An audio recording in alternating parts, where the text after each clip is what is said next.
24 ঘন্টায় একবার কোরআন মাজিদ তেলাওয়াত করবেনই, করতেই হবে, নাহলে কোরআন বিপক্ষে চলে যাবে।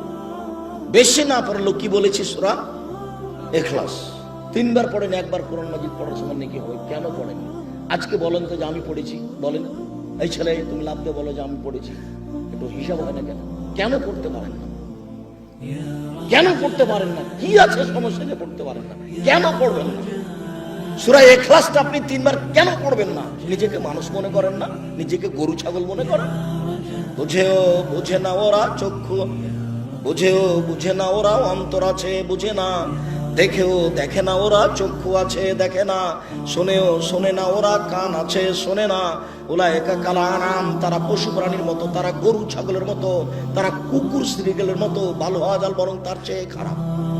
নিজেকে গরু ছাগল মনে করেন, পশু প্রাণী মনে করেন। কেন আপনি পড়েননি কোরআন মাজিদ? আজকে অন্তত সূরা ইখলাসটা কেন পড়েননি? এটা হলো 4 নম্বর।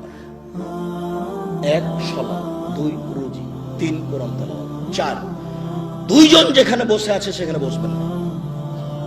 ওখানে বসে ওরা একজনের বদনাম করছিল, আপনি গিয়ে যদি বলেন হ্যাঁ ঠিক বলেছিস, আসলেও খারাপ, এখন কি হবে? তাহাজ্জুদ সারা জীবনে যা পড়েছেন ওইটা যদি এক পাল্লায় দেওয়া হয়, আর ঠিক বলেছিস আসলেও খারাপ এই বাক্য যদি এক পাল্লাতে দেওয়া হয়, পুরো জীবনের তাহাজ্জুদ হারিয়ে যাবে।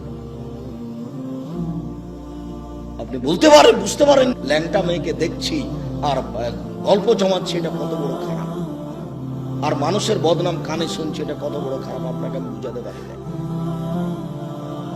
4 জন যেখানে, 2 জন যেখানে বসে আছে সেখানে বসবেন না। 5 ছেলে মেয়ে স্ত্রীর উপরে কঠোর, খুব কঠোর, চোখ যেভাবে ঘুরে বউ সেভাবে চলে, তার নাম ক্ষমতা। আহাল পরিবারের উপরে খুব কঠোর হতে হবে, শক্ত হাতে পরিবারকে দমন করতে হবে, নইলে তাহাজ্জুদে আপনি টিকতে পারবেন না।